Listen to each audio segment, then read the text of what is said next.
जय Hind friend, India pride में आप सभी का स्वागत है। फ्रेंड्स, यहाँ पे यूजीसी नेट हिंदी साहित्य संबंधी पेपर 2 में जो आपके पाठ्यक्रम में उपन्यास विधा के तहत राग दरबारी उपन्यास लगा है, आज उस पर बात करने वाले हैं। ये राग दरबारी उपन्यास 1968 में 1968 में लिखा गया हिंदी का ऐसा उपन्यास है जिसमें व्यंग्य की प्रधानता, आपको जो भी चीज़ें कही गई हैं उसका जो माध्यम अपनाया गया है वो व्यंग्य का माध्यम अपनाया गया है। इसके लेखक श्रीलाल शुक्ल जी को साहित्य अकादमी पुरस्कार भी प्राप्त हुआ था। इस उपन्यास पर दूरदर्शन में धारावाहिक का भी प्रचालन हुआ राग दरबारी उपन्यास पे। 1947 के बाद उत्तर भारत के गांव में जो फैली विसंगतियां हैं उनका वखान यहाँ पे मिलता है। उपन्यास 35 परिच्छेदों में विभाजित है, जिसमें ग्राम जीवन की जो स्थितियाँ, परिस्थितियाँ, समस्याएं हैं और उन सारी चीज़ों को यहाँ पे दिखाया गया है। कथा का केंद्र क्या है, ये बहुत ही बार एग्जाम में पूछा गया है। इस कथा का केंद्र जो है शिवपालगंज और जो वैद्य हैं, वैद्य जी से संबंधित है। गांव में सत्ता के कुल 3 केंद्र हैं, एक कॉलेज, सोसाइटी, प्रधानी। तीनों पर वैद्य जी या उनके आदमी ही कॉपीज है, यानी उन पे जो एक तरीके से कह सकते हैं ना कि उन पे हाथ जो है वो कॉलेज है, सोसाइटी है, प्रधानी, तीनों पर वैद्य का ही है या उनके आदमियों का है। और किसी भी स्थिति में वे इसे छोड़ना नहीं चाहते, तीनों के तीनों। वैद्य जी के 2 पुत्र हैं, बद्री प्रसाद और रूपन। बद्री प्रसाद सोसाइटी यानी जो कोऑपरेटिव सोसाइटी है उसका अध्यक्ष है बद्री प्रसाद, और सोसाइटी में हुए गबन को सरकार से पूरा कराना चाहता है। यहाँ पे देखिए शुरुआत जो होता है, जो ये उपन्यास शुरुआत राग दरबारी उपन्यास, क्योंकि एक तरीके से ये राजनीतिक विसंगतियों को दिखाने वाला उपन्यास है, तो व्यंग्यपूर्ण ढंग से इस उपन्यास में स्वतंत्रता के बाद भारत का जो ग्रामीण इलाका है और वहाँ पे जो अराजकता व्यक्त थी उनको राजनीतिक यथार्थ यानी जो राजनीतिक रूप से सही चीज़ें हों उनको दिखाने की कोशिश की गई है। कथा की शुरुआत जो होती है इसमें रंगनाथ जो नाम का व्यक्ति आता है, रंगनाथ नायक समझिए, और नायक क्या वही के शुरू से उसी से अंत होता है। तो कथा की शुरुआत होती है जैसे कोई भी व्यक्ति बाहर पढ़ने गया हो और बाहर वो खूब पढ़ाई किया हो और जो किताबी ज्ञान लेके जब वो गाँव में उतरता है तो देखता कि जो उसने किताब में पढ़ा था ऐसा तो कुछ है ही नहीं। ऐसा ही रंगनाथ के साथ होता है। वो अपने मामा के यहाँ शिवपालगंज लौटता है। कथा की शुरुआत में रंगनाथ जो है वो शिवपालगंज आता है और लगभग कथा समाप्त होते होते ये गांव छोड़कर वो जाता है। यहीं पे ये अंत भी होता उपन्यास का। शिवपालगंज वो क्यों आता है? क्योंकि रंगनाथ के मामा यहाँ रहते हैं और मामा वही जो वैद्य जी हैं, जिनका कॉलेज, सोसाइटी, प्रधानी तीनों पर भी अपना देखेंगे हथकंडा वो अपनाते हैं, मतलब एक तरीके से पूरा फैला के उन्होंने रखा हुआ है। वो आता है, बहुत ही द्वंद में रहता है। क्यों? क्योंकि वो आदर्श व्यक्ति है और यहाँ पे जो सच्चाई है ज़मीन पर वो बिल्कुल ही अलग है। जो रंगनाथ किताबों में पढ़ा उसका धरातल पर कोई औचित्य दिखता भी नहीं है। वो लगातार सोचता है कि व्यवस्था कभी ना कभी ठीक कर ही लेंगे, लोगों को अन्याय के विरुद्ध जागरूक करेंगे, लोग जागरूक होंगे, सब ठीक हो जाएगा, पर ऐसा कुछ होता नहीं है, तथा वो असफल हो जाता है। और यहीं पे एक कथन ये भी आता है कि कथा में कि रंगनाथ से लोग ये भी कहते हैं कि जाओगे कहाँ, हर जगह तो बेईमानी और भ्रष्टाचार ही व्याप्त है, यानी बहुत सज्जन रह के कुछ होना जाना नहीं है। तो उपन्यास में स्वतंत्रता के बाद उपजी जो स्थितियां थी जिनमें भ्रष्टाचार लोगों में तिल तिल के भरा पड़ा था, जो इनके खुद के मामा थे, इनके मामा के ही द्वारा कि कैसे वो भ्रष्टाचारी हैं, ढोंगी हैं, स्वार्थ लिप्ति व्यक्ति हैं, सत्ता लोभी हैं, दिखावे का संत, यानी दिखने में आपको दिखाएंगे कि ऐसे हम बहुत सज्जन पुरुष हैं, लेकिन जितने भी अनिष्ट कार्य हैं वो सब में संलिप्त हैं। तो राग दरबारी उपन्यास में ये सारी चीज़ें दिखाई जाती। उनके 2 पुत्र हमने बताया कि बद्री प्रसाद और रूपन है। बद्री प्रसाद तो कोऑपरेटिव सोसाइटी का अध्यक्ष और सोसाइटी में जब गबन हो जाता है, यानी गबन यानी चोरी को सरकार से पूरा कराना चाहता है। पहलवानी भी करता है वो बद्री प्रसाद, और बेला नाम की ग्रामीण युवती है, बेला नाम की ग्रामीण युवती से बद्री जो है प्रेम भी करता है। और जो रूपन बाबू है वो स्थानीय गुंडा, जो रूपन बाबू स्थानीय गुंडे है और मारपीट की घटनाओं में वैद्य जी की सहायता कर उन्हें लाभ पहुंचाते। तो एक पहलवान हो गया, दूसरा गुंडा हो गया। प्रधानी कॉलेज के चुनाव में वे सक्रिय भूमिका निभाता है। एक ऐसा उपन्यास जिसमें समाज का जितना भी वर्ग पे व्यंग का निशाना छोड़ा जा सके वो सब इसमें देखने को मिलता है। इस उपन्यास के लिए श्रीलाल शुक्ल को प्रकाशन के अगले वर्ष ही यानी 68 में प्रकाशन में आया और 69 में ही साहित्य अकादमी पुरस्कार से पुरस्कृत किया गया। यह रचना आज भी प्रासंगिक है। राग दरबारी 35 अंशों में विभक्त रिपोर्टाज शैली में रचित उपन्यास। राग दरबारी हिंदी का महत्वपूर्ण उपन्यास है जो पूर्णतः व्यंग्य शैली में लिखा गया है। लेखक शिवपालगंज नामक गांव के माध्यम से स्वतंत्रता के बाद भारत की शासन व्यवस्था, न्याय व्यवस्था, शिक्षा व्यवस्था आदि की पोल खोल कर रख देता है। व्यंग्य शैली में होने के कारण हंसी मजाक और रोना दोनों को आप एक साथ अनुभव कर सकते हैं। यहाँ धारदार व्यंग्य मनोरंजन के साथ साथ पाठक को आत्मनिरीक्षण का भी अवसर बखूबी देता है।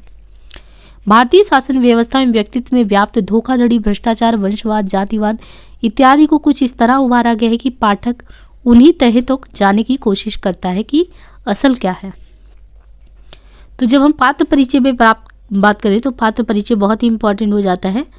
तो यहाँ पे देखिए जो रंगनाथ है, सबसे पहले तो रंगनाथ जो कि देखें तो उपन्यास का मुख्य पात्र होता है, जो कि इतिहास विषय से स्नातकोत्तर करने के बाद पीएचडी के शोध कार्य के लिए, मतलब वो पीएचडी का शोध कार्य कर रहा होता है और अब आया भी होता है गांव में अपने यहाँ पे। और ये जो वैद्य जी हैं उपन्यास के नायक और केंद्रीय पात्र, व्यवहार कुशल, दोहरे चरित्र वाले, रिश्वतखोरी तो बहुत ही ज़्यादा इनके अंदर है। इन्हीं का जो है देखिए इनके मुख्य पात्रों में यहाँ से देखिए मुख्य पात्रों में वैद्य जी जो कि गांव की केंद्रीय सत्ता के प्रतीक, गांव की राजनीति के मास्टरमाइंड। बद्री पहलवान इनका बड़ा लड़का, शरीर को सुगठित बनाने का अभ्यास करने में व्यस्त तथा अपने आश्रम में रहने वालों की देखभाल करता है। रूपन वैद्य जी का छोटा बेटा और कई वर्षों से 10वीं कक्षा में ही लटका है, छात्र नेता भी है। और रंगनाथ वैद्य जी का भांजा है, इतिहास से एमए करके लगभग 5-6 महीने की छुट्टी पर शिवपालगंज आया हुआ है मामा के यहाँ। छोटे पहलवान बद्री पहलवान कैसे से गांव की राजनीति में सक्रियता रखने वाले, अपने पिता से बदतमीजी करने वाले। प्रिंसिपल साहब ये छंगामल इंटर कॉलेज है, छंगामल इंटर कॉलेज के प्राचार्य हैं प्रिंसिपल। कॉलेज की साजिशों में महत्वपूर्ण स्थान है छंगामल इंटर कॉलेज में प्रिंसिपल का। खन्ना मास्टर ये इतिहास के अध्यापक हैं। Master Motiram Changalal inter college में अध्यापक, साथ ही आटा चक्की का काम भी करते हैं मोतीराम। जोगनाथ स्थानीय गुंडा, हमेशा नशे में रहता है। सनीचर असली नाम इसका सनीचर का मंगलदास है, वैद्यनाथ जी का जो नौकर है। उपन्यास के अंत में प्रधान बनाया जाता है सनीचर को। लंगड़ ये भ्रष्ट व्यवस्था का शिकार है। बेला गया दिन की कुंवारी लड़की है जो कुंवारी रहकर वैवाहिक जीवन का आनंद लेती है, बेला। रामाधीन भीकम खेड़वी अफीम का कारोबार करता था, वैद्य जी का विरोधी। अब यहाँ पे कुछ गौड़ पात्रों के नाम दिए हैं, जैसे कालिका प्रसाद, कुशहर प्रसाद, गयादीन, पंडित राधेलाल, शत्रुघ्न सिंह, रिपुदमन, सर्वदमन, डॉक्टर बलराम सिंह। विशेष कस्बाई जीवन की व्यंग्यपूर्ण अभिव्यक्ति और ग्रामीण करोड़ाई जीवन की आलोचना। राग दरबारी में भाषा प्रयोग के विविध रूप दिखते हैं। एक तरफ ग्रामीण पात्र वैद्य जी, रूपन, सनीचर, जोगनाथ आदि की भाषा गांव के परिवेश से, वहीं शहर से आए रंगनाथ की भाषा में बौद्धिकता है। शराबी जुआरी की भी अपनी गंवई भाषा है। लोक जीवन के शब्द जैसे लकदक, चकाचक, फंटूस, खड़दूस, टिड़ी बिड़ी, कल्लाना, लुलुहाना, कुकराहवा, चिड़ी मार, चुर्राटी, ये सब भी। और ऐसे ही आपको मुहावरे और लोकोक्तियाँ भी मिलेंगी, जैसे तन पर नहीं लगता पान खाए अलबत्ता, हर साख पर उल्लू बैठा है, चमड़ी जाए पर दमड़ी ना जाए, आग खाएगा तो अंगार हगेगा, मुंह में राम बगल में चूरी, अंधों में काना राजा, हमारी ही पाली लोमड़ी हमारे ही घर में हुआ। तो ये सब भी कुछ जो है देखने को मिलते हैं। इस उपन्यास की कहानी किन्हीं मुख्य किरदारों के इर्द गिर्द नहीं घूमती। उपन्यास में अनेक पात्र हैं और सबकी अपनी अहमियत है। गांव की राजनीति मुख्य तौर पर 2 ध्रुवों पर केंद्रित है, एक है वैद्य जी और दूसरा रामधीन भीखम खेड़वी। वैद्य जी बड़े चालाक चतुर प्रकृति के हैं और कुटिल पात्र हैं। वे अप्रत्यक्ष रूप से ही सही पर गांव के कॉलेज और कोऑपरेटिव पर कब्जा जमाए बैठे थे। उनके 2 पुत्र दोनों शैक्षिक मामले में भदेश हैं। बड़ा बेटा पहलवानी और छोटा रूपन कई सालों से 10वीं में फेल। छात्रों के बीच नेता बन बैठा है। रंगनाथ वैद्य जी का भांजा जो शहर से पढ़ के आया है, गांव शिवपालगंज में आता, वो अपने किताबी आदर्शों को लेकर गांव पहुंचता और धीरे धीरे उसका सामना पुलिस तंत्र, न्याय तंत्र, शैक्षिक तंत्र, सामाजिक तंत्र में व्याप्त बुराइयों से होता है। रंगनाथ ने अप्रत्यक्ष रूप से बेईमानी के विरुद्ध लड़ने के लिए एक पक्ष को उकसाया भी, पर उसकी कोशिश सफल नहीं हुई और उसने भी हार मान ली और गांव छोड़कर जाने का फैसला कर लिया। इसी प्रसंग में एक पात्र उससे कहता है कि जाओगे कहाँ, हर जगह तो बेईमानी और भ्रष्टाचार व्याप्त है। इस बात से लेखक ने यह संकेत दिया है कि देश भर में न जाने कितने ऐसे शिवपालगंज भरे पड़े। मैं तो एक का उदाहरण दे रहा हूँ।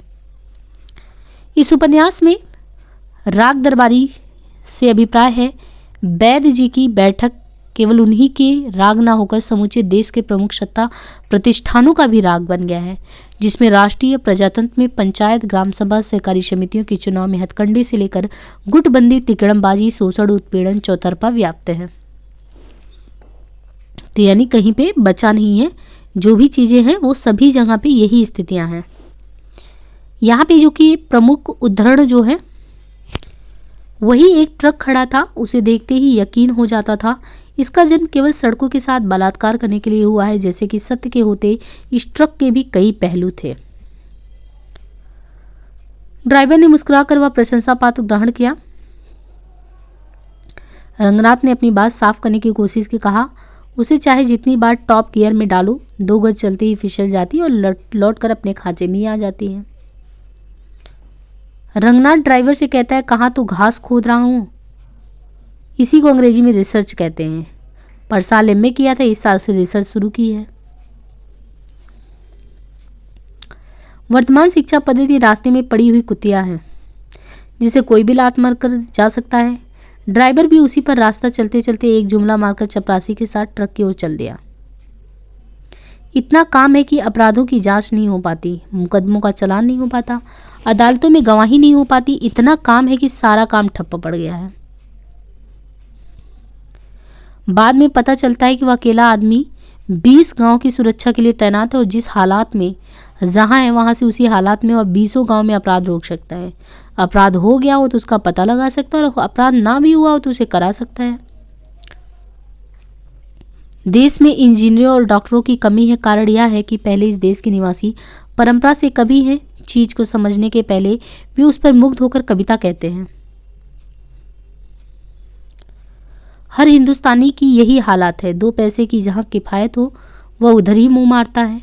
मास्टर मोतीराम लड़कों से कहता है।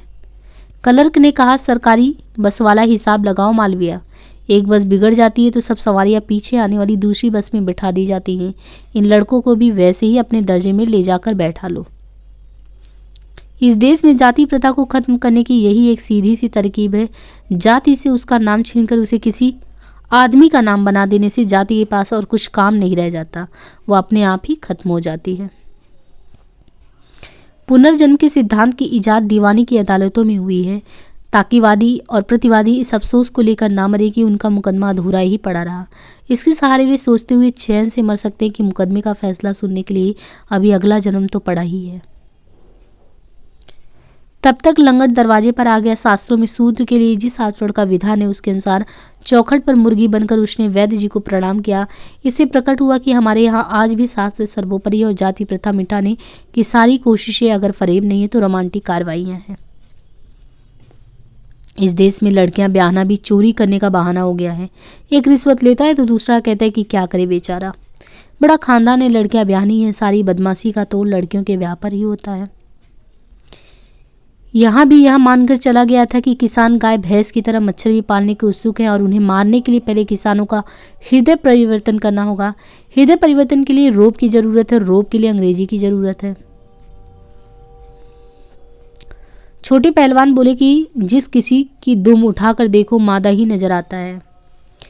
गुटबंदी परमात्मा अनुभूति की चरम दशा का एक नाम है। इसमें प्रत्येक तू मैं को और प्रत्येक मैं तू को अपने से ज़्यादा अच्छी स्थिति में देखते हैं। वह उस स्थिति को पकड़ना चाहता है। मैं तू और तू मैं को मिटाकर मैं की जगह तू और तू की जगह मैं बन जाता। वेदांत हमारी परंपरा है। चूंकि गुटबंदी का अर्थ वेदांत से खींचा जा सकता है, इसलिए गुटबंदी भी हमारी परंपरा है। दोनों हमारी सांस्कृतिक परंपराएं हैं। आप बाभन है और भी बाभन हूँ, नमक से नमक नहीं खाया जाता है। चपरासी प्रिंसिपल से ये कहता है।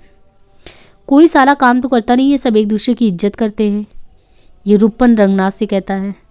जनता के रुपए पर इतना दर्द दिखाना ठीक नहीं, वह तो बर्बाद होगा ही। ये गयादीन मालवीय से कहता है। नैतिकता का नाम लो मास्टर साहब, किसी ने सुन लिया तो चालान कर देगा। वहाँ लकड़ी की एक टूटी फूटी चौकी पड़ी थी। उसकी ओर उंगली उठाकर गयादीन ने कहा, नैतिकता समझ लो कि यही चौकी है, एक कोने में पड़ी है। सभा सोसाइटी के वक्त पर इस पर चादर बिछा दी जाती है, तब बड़ी बढ़िया दिखती है। इस पर चढ़कर लेक्चर फटकार दिया जाता और उसी के लिए ये है।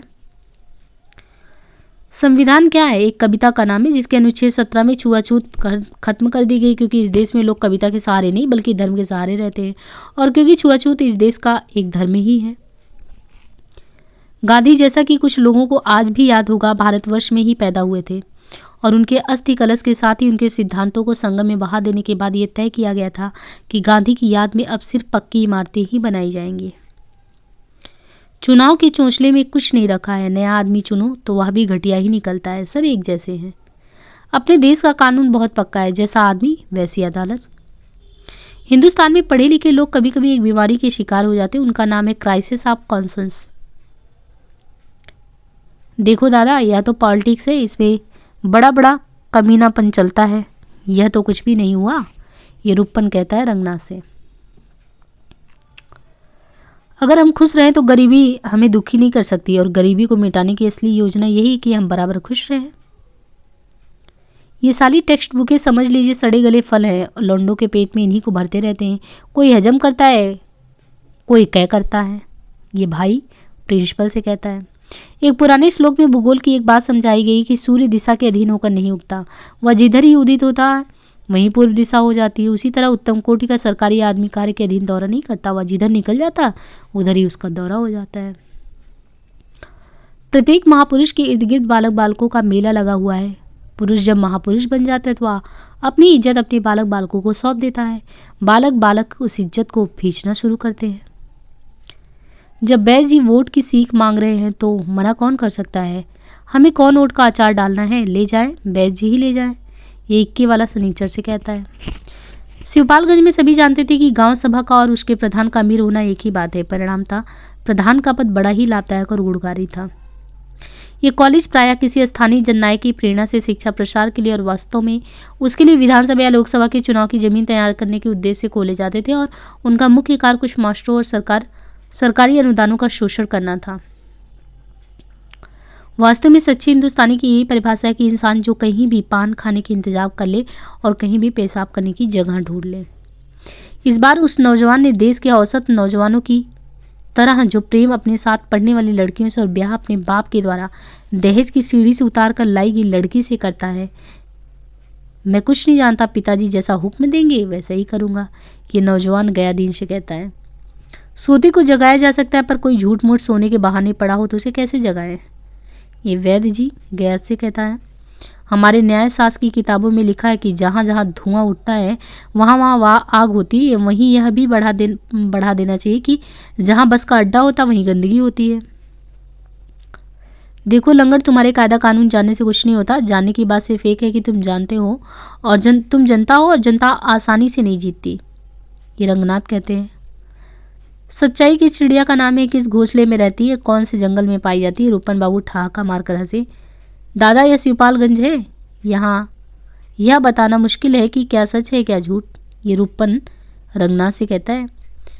रूपन मुंह लटका कर बैठे हुए थे, वे भुनभुनाए, मुझे तो लगता है दादा सारे मुल्क में शिवपालगंज ही फैला हुआ है। रूपन ये रंगनाथ से कहता है। तो इस तरीके से जो है उपन्यास हम यहीं पे राग दरबारी समाप्त करते हैं। इम्पॉर्टेंट जितनी भी पंक्तियाँ थी, पात्र परिचय, उनसे हम रिलेटेड बात कर चुके हैं, और इसी तरीके से जो नेक्स्ट पार्ट में मिलेंगे और भी उपन्यास के साथ पाठ्यक्रम में जो लगा हुआ है। उम्मीद है कि ये समझ में आपको आ रहा होगा, और ज़्यादा से ज़्यादा लोगों तक जो है उपन्यास को शेयर करें, और प्लीज़ लाइक शेयर सब्सक्राइब करना ना भूलें। धन्यवाद।